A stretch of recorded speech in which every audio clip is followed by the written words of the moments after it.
Саламатсыздар ма, құрметті оқушылар. Бүгін біз алгебра 8 сынып 2-де 69 есепті шарамыз. Бұл жерде мында екі түбір берген, яғни x1-міз 2-ге тең, x2-міз 7-ге тең. Осы берілген екі түбір бойынша квадрат теңдеу құр дейді бізде. Квадрат теңдеуді век теоремасы бойынша x квадрат плюс px плюс q тең 0 деген квадрат теңдеуді x1, яғни x2 түбір қосындысы минус паны береді. x1 мен x2-нің көбейтіндісі бізде q-ды береді. Бұл бізде век теоремасы. Осы век теоремасы бойынша құрамыз, яғни екі түбір бізде x1-міз 2-ге тең, x2-міз 7-ге тең. Олай болатын болса, 2 қосу 7 бізде 9 болады. 2-ге 7-ні көбейтсек бізде 14 болады. Олай болатын болса, теңдеуді құратын болсақ, екеуі 9 минус болатын болса, демек x квадрат мына жерде плюс болса, минус болса, мына жердің плюс болады. Демек, мына жердің плюс болса, онда мына яғни минус 9x болады. Плюс екеуінің көбінісі q бізде 14 болады, тең 0. Сонда бірінші есептің квадрат теңдеуі міне осылай болады екен. X квадрат минус 9x плюс 14. Ал оның түбірлері 2 және 7 екен. Енді екіншісін шарамыз. Бізде екіншісі x1 минус 1-ге тең, x2-міз 4-ге тең. Олай болатын болса, екеуінің қосындысы, яғни минус 1 қосу 4, бізде минус 3-ті, плюс 3-ті береді. 4-тен шығарсақ плюс 3-ті береді. Минус 1 мен 4-ті көбейтеміз, минус 4 болады. Олай болатын болса, x квадрат, енді мына плюс болса, формуладағы минус пен минус 3x болады, q-мыз бізде минус 4, тең 0 болады. Сонда бізде екінші есептің квадрат теңдеуі міне осылай болады екен. X квадрат минус 3x плюс минус 4. Үшінші есепті шығарамыз. Үшінші есеп бізде x1-міз минус 3-ге тең, x2-міз минус 4-ге тең. Олай болатын болса, минус 3 пен минус 4-ті қосамыз, минус 7 болады. Минус 3-ке минус 4-ті көбейтеміз, плюс 12 болады. Енді квадрат теңдеу құратын болсақ, бұдан x квадрат, мына жер минус болса, онда мына жағымыз плюс 7x болады, плюс 12 сол күйінше жазылады. Демек, бізде іздеп отырған квадрат теңдеуіміз мынау болады екен. Бұл үшіншісі, енді төртіншісін шығарамыз. Төртіншісі бізде x1-міз 0 дейді, x2-міз 6 дейді. Олай болатын болса, 0-ге 6-ны қоссақ 6 болады, 0-ге 6-ны көбейтсек 0 болады. Енді x квадрат, мына жер плюс 6 болғанда формуладағы минус пен минус 6 болады. 0-ге 6-ны қоссақ 6, 0-ге 6-ны көбейтсек 0. Бізде түбірлер 0 және 6. Енді мынау бізде минус болса, минус 6x болады. Енді мынау бізде 0 болса, q-дің орнына 0 жазамыз, тең 0 болады. Сонда x квадрат минус 6x тең 0 деп өзі ғана қалады, себебі мына 0 жазылмайды.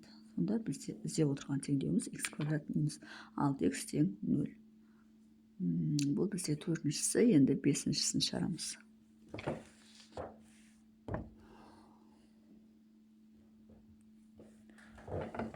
Бесіншісі не дейді?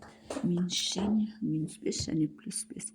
Яғни x1-міз минус 5, x2-міз плюс 5. Енді екеуін қосамыз, минус 5 плюс 5 тең 0 болады. Минус 5 көбейту 5, бізде минус 25 болады. Сонда бізде теңдеуді құратын болсақ, x квадрат 0 минус 0x немесе плюс 0x бәрібір ешқандай разница жоқ. Минус 25 тең 0. Енді мұна 0-ге x-ті қоссақ 0 болады. Сонда x квадрат минус 25 тең 0. Сонда біздің іздеп отырған теңдеуіміз мынау x квадрат минус 25 тең 0 екен. Сонда түбірлері минус 5 және плюс 5 шығады. Алтыншы, x1, x2 екеуі де 9-ға тең дейді. Яғни x1 де x2 де 9 деп аламыз. Сонда 9 қосу 9 бізде 18, 9 көбейту 9 тең 81. Олай болатын болса, x квадрат, мына жерде плюс болғанда формулада минус пен минус 18x деп аламыз, плюс 81 деп аламыз, тең 0. Сонда біздің іздеп отырған теңдеуіміз x квадрат минус 18x плюс 81. Немесе x минус 9-дің квадраты тең 0 деп те алсақ болады. Сонда бір ғана түбір 9 деген түбір шығады. Жетінші есеп 2 плюс минус түбір асты 3 дейді, яғни бірінші түбіріміз, енді ашып жазайын, 2 плюс түбір асты 3, екінші түбіріміз 2 минус түбір асты 3 дейді. Енді біз не істейміз? Екеуін қосамыз. 2 плюс түбір асты 3 қосу 2 минус түбір асты 3. Түбір асты 3 пен минус түбір асты 3 пен плюс түбір асты 3 жойылады. Екеуін қосымыз бізде 4 береді. 2 плюс түбір асты 3-ті көбейтеміз. 2 минус түбір асты 3-ке, мұнда а плюс б, а минус б деген формула арқылы, сонда 2-нің квадраты минус түбір асты 3-тің квадраты деп аламыз. Сонда мынау бізде а қосу б-ның көбейтеміз. А минус б-ға көбейтіндісі бізде а квадрат минус б квадрат деген формула беретін еді. Сонда 2-нің квадраты бізде 4, түбір асты 3-тің квадраты 1, 3-тің өзі сонда 1-ді береді екен. Не болды сонда? Жазамыз x квадрат, мына жерде п-мыз 4-ке тең, демек минус 4x болады, плюс 1 болады, тең 0 болады. Сонда біздің іздеп отырған квадрат теңдеуіміз мына түрде болады екен. Енді осыны дискриминантпен шығарсаңдар, онда түбір 2 түбірі міне осылай болады. 2 плюс минус түбір асты 3 болады. Бұл бізде 7-шісі. Енді 8-шісі басқа тарапқа жазайық. Бізде бар жоғы неше екен? 10 екен. Так, 8-шісі. 8-шісі тура 7-ге ұқсайды. 5 плюс минус түбір асты 2 дейді. Яғни 2 жауап бізде x1-іміз 5 плюс түбір асты 2, x2-міз 5 минус түбір асты 2 дейді. Енді екеуін қосамыз. Сонда 5 плюс түбір асты 2 қосу 5 минус түбір асты 2. Екеуін қоссақ, мына екеуін жойылады, екеуін қоссақ 10 болады. 5 плюс түбір асты 2-ге 5 минус түбір асты 2-ні көбейтсек, онда бізде мынау 5-тің квадраты минус түбір асты 2-нің квадраты болады. 25 азайту 2 тең 23 болады. Сонда не істейміз?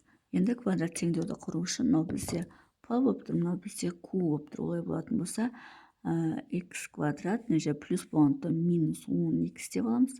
Плюс 23-тің өзі болады, тең 0 болады. Сонда біздің іздеп отырған квадрат теңдеуіміз мынау болады екен. Бұл бізде 8-ші есептің іздеп отырған квадрат теңдеуіміз. Енді 9-ші есепті шығарамыз.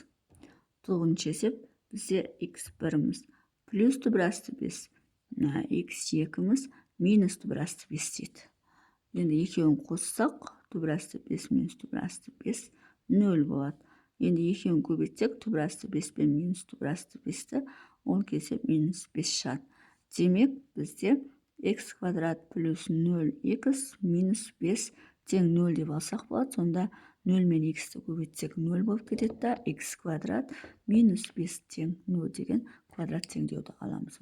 Осы теңдеудің квадрат түбірлері плюс түбір асты 5 және минус түбір асты 5 болады екен. 10-ші есепті шығарамыз. 10-ші есеп бізде x1, x2-міз де барлығы 0-ге тең дейді. Олай болатын болса, оның квадрат теңдеуі қалай болады? Екеуін қосамыз, яғни 0-ді 0-ге қосамыз, 0 болады, 0-ді 0-ге көбейтеміз, 0 болады. Олай болатын болса, x квадрат плюс 0x плюс 0 тең 0. Сонда мына 0-ді x-ге көбейтсек 0 болады, 0 болады. Сонда тек қана бізде x квадрат тең 0 деген теңдеу қалады. Сонда бізде осының түбірі 0 болады екен. Біздің іздеп отырған теңдеуіміз мынау болады екен. Сонымен есептің шығар жолы осындай. Есептің шығар жолы түсінікті болса, лайк басып, комментарий жазып, каналыма тіркеліп кетсеңіздер болады.